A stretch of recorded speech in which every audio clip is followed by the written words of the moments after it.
আসসালামু আলাইকুম। প্রিয় দর্শক, অন্য মঞ্চের আলাপ চাইতায় আপনাদের সকলকে আমন্ত্রণ জানাচ্ছি। ঢাকা ক্যান্টনমেন্টের জাহাঙ্গীর গেট থেকে অধ্যাপক ইউনূসের বাসভবন যমুনার দূরত্ব মাত্র ৩.৫ কিলোমিটার। গত ৩ দিনে এই ৩.৫ কিলোমিটার দূরত্ব কি কয়েক গুণ বেড়ে গেছে। গত ২ দিন ধরে বাংলাদেশের রাজনীতি থেকে শুরু করে পাবলিক স্পিয়ারে এমন গুঞ্জন উঠেছে। নুরুল হক নূরের উপর লাঠিচার্জের পর থেকে সরকারের বিবৃতিতেই সেনাবাহিনীর সাথে যে দূরত্ব তৈরি হয়েছে সেটা স্পষ্ট হয়ে উঠেছিল। এরই মধ্যে সেনাপ্রধানের আকস্মিক কয়েকটি বৈঠক ঢাকার বাতাসে গুঞ্জন ছড়িয়েছে, অধ্যাপক ইউনূস সরকারের বোধহয় মেয়াদ শেষ হতে যাচ্ছে। ৩১শে আগস্ট প্রধান বিচারপতির সাথে বৈঠকের রেশ কাটতে না কাটতেই সেনাপ্রধান জেনারেল ওয়াকারুজ্জামান রাষ্ট্রপতি ও প্রধান উপদেষ্টার সাথে বৈঠক করেছেন। সারাদিন ধরে নানা মহলে চলছে আলোচনা, জেনারেল ওয়াকার হঠাৎ করে কেন এতটা সক্রিয় হলেন, বিশেষ করে সরকার যখন নিজের তৈরি করা মব বাহিনীকে সামাল দিতে পুরোপুরি ব্যর্থ হয়েছে তখন। সূত্রগুলো বলছে যে গুঞ্জন উঠেছে সেটি একেবারে উড়িয়ে দেওয়ার মতো নয়। ২ সপ্তাহ সময় পাচ্ছে অধ্যাপক ইউনূসের অন্তর্বর্তী সরকার। ১ সপ্তাহের মধ্যে সরকারকে ৩টি কাজ করতে হবে, না হলে বিকল্প চিন্তা করতে হবে শান্তিতে নোবেল বিজয়ী অধ্যাপককে। অধ্যাপক অবশ্য বরাবরের মতোই রাজনৈতিক দলগুলোর সাথে বৈঠকের নাটক সাজিয়ে পরিস্থিতি সামাল দেওয়ার চেষ্টা করেছেন। অন্যদিকে সেনা দপ্তরকে খুশি করতে কাজও শুরু করে দিয়েছেন। অনেকদিন আটকে রাখার পর জেনারেল ওয়াকারের পছন্দ মতো রদবদল ও পদোন্নতিতে শেষ পর্যন্ত সায় দিয়েছেন অধ্যাপক। ৩১শে আগস্ট প্রথমে মিত্রদের সাথে বৈঠক, তারপর ঘনিষ্ঠ উপদেষ্টাদের সাথে বৈঠক করে আপাতত পতন ঠেকাতে সেনা সদরের সাথে দূরত্ব কমানোর সিদ্ধান্ত নিয়েছেন অধ্যাপক ইউনূস। বিস্তারিত জানতে চলুন যাওয়া যাক বিশ্লেষণে।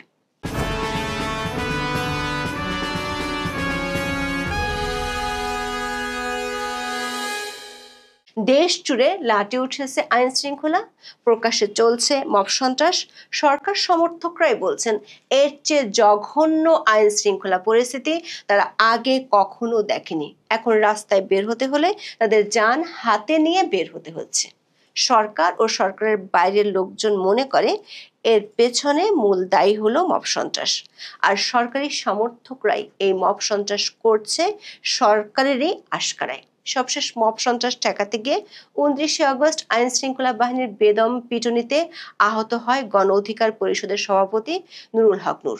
ওই ঘটনায় আইএসপিআর থেকে বিবৃতি দিয়ে দাবি করা হয় মব ভায়োলেন্সের প্রতি সরকারের জিরো টলারেন্স নীতি বাস্তবায়ন করতে গিয়ে আইন শৃঙ্খলা বাহিনীর সদস্যরা বল প্রয়োগ করেছে। কিন্তু একদিন পর সরকারের পক্ষ থেকে উল্টো দাবি করে বিবৃতি দেওয়া হয়। সরকারের দাবি নূরের উপর হামলা হয়েছে এবং সরকার এর শুধু প্রতিবাদ বা নিন্দাই জানায়নি, বিচার বিভাগীয় তদন্ত কমিশন গঠনের ঘোষণা দিয়েছে। এই ঘটনাকে কেন্দ্র করে পরিস্থিতি ঘোলাটে হয়ে যায়। রাখাইন করিডোর সহ নানা ইস্যুতে সেনা সদরের সাথে যমুনার এমনিতেই দূরত্ব তৈরি হয়ে আছে। ২৯শে আগস্টের পর থেকে সে দূরত্ব আরো বেড়েছে যোজন যোজন। বিশেষ করে সরকার সমর্থকরা সেনাবাহিনী ও সেনা প্রধান জেনারেল ওয়াকারুজ্জামানকে প্রকাশ্যে হুমকি ধামকি দেন এবং তাদের নিয়ে চরম আপত্তিকর মন্তব্য করেন। এরই মধ্যে একদিনের ব্যবধানে দেশের ৩টি বিশ্ববিদ্যালয়ের পরিস্থিতি ভয়ঙ্কর রকম উত্তপ্ত হয়ে ওঠে। বিশেষ করে চট্টগ্রামে সেনাবাহিনীর সহায়তা ছাড়া পরিস্থিতি নিয়ন্ত্রণে আনতে গিয়ে অসহায় হয়ে পড়ে অধ্যাপক ইউনূস ও তার প্রশাসন।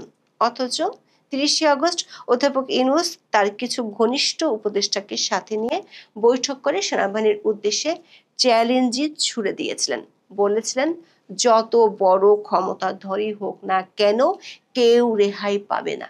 পরদিন সেনাপ্রধান নজিরবিহীনভাবে প্রধান বিচারপতি সৈয়দ রেফাত আহমেদের সাথে বৈঠক করলে চারদিকে ফিসফাস শুরু হয়। বিশেষ করে যখন চট্টগ্রাম, রাজশাহী ও কৃষি বিশ্ববিদ্যালয়ের পরিস্থিতি মারাত্মক রকমের উত্তাল, তখন সেনাপ্রধান বৈঠক করছিলেন প্রধান বিচারপতির সাথে। এই বৈঠকের খবর গণমাধ্যমে প্রকাশিত হলেও সেনা দপ্তর থেকে সে খবর অস্বীকার করা হয়নি। সরকারের বিবৃতির ভাষা যে পছন্দ হয়নি সে বার্তাও সেনা দপ্তর থেকে যমুনায় পাঠানো হয়। অধ্যাপক ইউনূস ও তার মিত্ররা বুঝতে পারে পরিস্থিতি আওতার বাইরে চলে যাচ্ছে। সামাল দিতে সেই পুরনো আয়োজন, দুই মিত্র আর বিএনপির সাথে বৈঠক। দুই মিত্রকে অধ্যাপক ইউনূস জানিয়েও দিয়েছেন তার সরকারের মেয়াদ ফুরিয়ে আসছে প্রায়। জাতীয় পার্টিকে নিষিদ্ধের নাটকটা পুরোটাই বুমেরাং হয়ে গেছে। তিন রাজনৈতিক দলের সাথে বৈঠক শেষে অধ্যাপক ইউনূস তার ঘনিষ্ঠ কয়েকজন উপদেষ্টার সাথে বৈঠক করেন। এরপর যোগাযোগ করা হয় সেনা সদরে। 1 সেপ্টেম্বর সেনা প্রধান জেনারেল ওয়াকারুজ্জামান বেলা 11টার পর যমুনায় গিয়ে অধ্যাপক ইউনূসের সাথে সাক্ষাৎ করেন। এরপর তিনি দেখা করেন রাষ্ট্রপতি ও প্রতিরক্ষা বাহিনীর সর্বাধিনায়ক মোহাম্মদ শাহাবুদ্দিনের সাথে। সেনা দপ্তর থেকে বিবৃতি দিয়ে বৈঠকের কথা জানানো হয়। এমন খবরে একদিন আগে চাওয়ার হওয়া ফিসফাস আরও বাড়তে থাকে। সূত্রগুলো বলছে সেনাবাহিনীর পক্ষ থেকে মব সন্ত্রাস আর আইন শৃঙ্খলা পরিস্থিতির চরম অবনতির চিত্র সরকার প্রধানের কাছে তুলে ধরা হয়েছে। মানবাধিকার সংগঠন মানবাধিকার সংস্কৃতি ফাউন্ডেশন বা MSF এর প্রতিবেদনে বলা হয়েছে গেল জুলাইয়ের চেয়ে অগস্টে আইন শৃঙ্খলা পরিস্থিতির অনেক অবনতি হয়েছে। বেড়েছে গণপিটুনিতে মানুষ হত্যা, সাথে যোগ হয়েছে সাংবাদিক হত্যা। এর পেছনে আছে সরকারি মব বাহিনী। পুলিশ সরকারের পছন্দ ও ডিরেকশন অনুযায়ী কারো কারো উপর চড়াও হলেও নিজেদের মিত্রদের মবের পক্ষে দাঁড়াচ্ছে সরকার। সেনাবাহিনী অ্যাকশন নিতে গেলে আগে সেনাবাহিনীর নামে বিষোদ্গার করত সরকারি মব বাহিনী, এখন সেখানে যোগ দিয়েছে স্বয়ং সরকারি। বিবৃতি দিয়ে সেনাবাহিনীকে দোষারোপ করা হচ্ছে। সেনা দপ্তর থেকে পাঠানো বিবৃতিতে দুটি বৈঠককে বলা হচ্ছে সৌজন্য সাক্ষাৎ হিসেবে। দাবি করা হয়েছে জেনারেল ওয়াকার 21 থেকে 28 আগস্ট পর্যন্ত চীন সফর করছিলেন। সেই সফর সম্পর্কে রাষ্ট্রপতি এবং প্রধান উপদেষ্টাকে অবহিত করতে তিনি যমুনা ও বঙ্গভবনে গিয়েছিলেন। তেমন হলে বৈঠকটি পূর্ব নির্ধারিত থাকার কথা ছিল, কিন্তু দুই দপ্তরের সূত্রগুলো বলছে সেনাপ্রধান গত 2 দিনে যে 3টি বৈঠক করেছেন তার কোনোটি পূর্ব নির্ধারিত ছিল না। অধ্যাপক ইউনূসের সাথে বৈঠকের আগের দিন সেনাপ্রধান তার দপ্তরে বাহিনীর জেনারেলদের সাথে বৈঠক করেছিলেন। দেশের আইন শৃঙ্খলা পরিস্থিতি, মব সন্ত্রাস, সরকারি মিত্রদের রাজনীতির নামে নানা নাটক, এইসব নিয়ে দেশের মানুষের মতো সেনা সদরও বিরক্ত। অধ্যাপক ইউনূসকে সে বার্তা দেওয়া হয়েছে পরিস্থিতি ঠিক করতে 2 সপ্তাহ সময় পাবে অধ্যাপক ইউনূসের সরকার। এর মধ্যে 3টি কাজ করতে হবে। এক, মবের পক্ষে জয়গান না গেয়ে মব ভায়োলেন্সে জড়িতদের বিরুদ্ধে ব্যবস্থা নিতে হবে এবং মবের হাতে লাঞ্ছিত হয়ে যারা গ্রেপ্তার হয়েছেন তাদের মুক্তি দিতে হবে। দর্শক, সবশেষ গত 28 আগস্ট মঞ্চ 71 অনুষ্ঠানে মব সন্ত্রাস যারা চালিয়েছিল তাদেরকে গ্রেপ্তার না করে সরকার গ্রেপ্তার করে জেলে পাঠিয়েছে মুক্তিযোদ্ধা, শিক্ষক ও সাংবাদিকদেরকে। দেশের আইন শৃঙ্খলা পরিস্থিতি নিয়ন্ত্রণে আনার জন্য সেনাবাহিনী যে জিরো টলারেন্স নীতির কথা বলেছে সেটাতেই সরকারকে সায় দিতে হবে। 2 নম্বর কাজটি হলো সেনা সদরের কাজে সরকার ও সরকারের কোনো উপদেষ্টা হস্তক্ষেপ করতে পারবে না। অনেকদিন ধরে আটকে ছিল সেনাবাহিনীতে পদোন্নতি ও বদলি। জেনারেল ওয়াকারের বৈঠকের পরই সে জট খুলে যায়। 1 সেপ্টেম্বর বাংলাদেশ সেনাবাহিনীর কয়েকটি গুরুত্বপূর্ণ পদে রদবদল হয়েছে। 2 জন কর্মকর্তাকে মেজর জেনারেল পদে পদোন্নতি দেওয়া হয়েছে। সেনাবাহিনীর জন্য অত্যন্ত গুরুত্বপূর্ণ কমান্ডিং এরিয়া হিসেবে পরিচিত সাভারের এরিয়া কমান্ডার করা হয়েছে মেজর জেনারেল আসাদুল হককে। তৃতীয় যে কাজটি সরকারকে করতে হবে সেটিরও অ্যাকশন শুরু হয়ে গেছে। সেটি হলো সেনাবাহিনীর বিরুদ্ধে যারা ঘৃণা ছড়াচ্ছে সেসব সরকারি মিত্রদের বিরুদ্ধে সরকারকে ব্যবস্থা নিতে হবে। সেনাবাহিনীর বিরুদ্ধচারণ করে সরকারের পক্ষ থেকে আর বক্তব্য দেয়া যাবে না। বাহিনীর কোনো সদস্য অপরাধ করলে সেনা আইনে যেমন বিধান আছে সেভাবেই তার অপরাধের তদন্ত বিচার করতে হবে। দর্শক, প্রধান উপদেষ্টার সঙ্গে সেনা প্রধানের বৈঠক নিয়ে সরকারের ভাষ্য এবং আইএসপিআর যে আলাদা বিবৃতি দিয়েছে সে দুটো বিবৃতি একটু ক্রিটিক্যালি দেখলেই 3টি শর্তের কথা আঁচ করা যাবে, পাওয়া যাবে সরকারের অবস্থান থেকে সরে আসার ইঙ্গিত।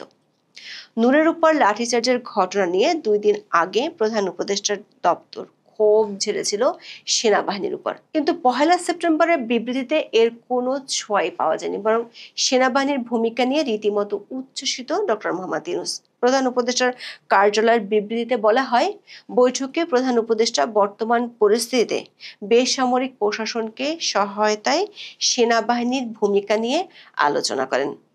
তিনি আইন শৃঙ্খলা রক্ষায় সেনাবাহিনীর ধারাবাহিক অবদানের জন্য কৃতজ্ঞতা জানান। অথচ 2 দিন আগে মব সন্ত্রাসীদের উপর বল প্রয়োগের কথা বলেছিল সেনাবাহিনী, আর সরকার বিবৃতি দিয়ে ওই বল প্রয়োগকে বলেছিল গণতান্ত্রিক আন্দোলনের স্পিরিটের উপর আঘাত।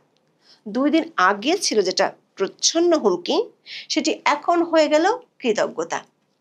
প্রধান উপদেষ্টার কার্যালয়ের বিবৃতিতে কিছু বিস্ময়কর তথ্য রয়েছে। এতে বলা হয়, অন্তর্বর্তী সরকারকে পূর্ণ সহযোগিতা করবেন বলে প্রধান উপদেষ্টাকে আশ্বস্ত করেন জেনারেল ওয়াকারুজ্জামান। তিনি প্রধান উপদেষ্টাকে চারদিকে ছড়ানো গুজবে কান না দেওয়ার অনুরোধ জানান। প্রশ্ন হলো, সেই গুজবটি কি?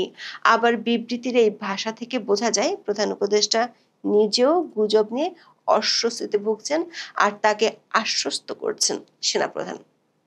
দর্শক, এমন অস্পষ্ট অস্থিরতার মাঝে আইএসপিআর দিয়েছে নতুন বিবৃতি। এতেও দেখা গেছে 2 দিন আগের মতো অনমনীয় কঠোর অবস্থান।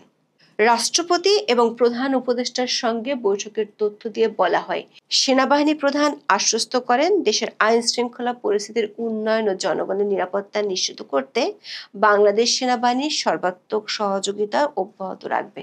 অর্থাৎ মবের সন্ত্রাস ঠেকানোর দায়িত্ব থেকে পিছু হটবে না সেনাবাহিনী। সূত্রগুলো বলছে, মব নিয়ে বিদেশি চাপও বাড়ছে। মার্কিন চার্জ দ্য অ্যাফেয়ার্স বৈঠক করেছেন প্রধান নির্বাচন কমিশনার নাসির উদ্দিনের সাথে। সিএসি নিজেই জানিয়েছেন, মার্কিন ভারপ্রাপ্ত রাষ্ট্রদূত মব সন্ত্রাস নিয়ে প্রশ্ন তুলেছেন। তবে সিএসি যে জবাব দিয়েছেন তাতে বোঝা যায় সরকার মব সন্ত্রাস ঠেকানোর ক্ষেত্রে আশা ছেড়ে দিয়েছে। সিএসির অদ্ভুত জবাব, জাতীয় সংসদে 300 আসনের নির্বাচন একসঙ্গে হবে, তখন এই 300 জায়গাতেই মব ভাগ হয়ে যাবে। যারা মব সৃষ্টি করেন তারা নিজ নিজ এলাকায় চলে যাবেন, তখন একসঙ্গে এত লোক একত্রে আর পাওয়া যাবে না। যারা মব সৃষ্টি করতে চান বা মব সৃষ্টি করবেন তারা নির্বাচনের সময় সুবিধা করতে পারবেন না। সরকার মব সন্ত্রাসীদের ঠেকানোর বদলে এখন ডিভিশন অফ মবের উপর ভরসা রাখছে। এখন এ পর্যন্ত। সবাই ভালো থাকুন, সুস্থ থাকুন, নিরাপদে থাকুন।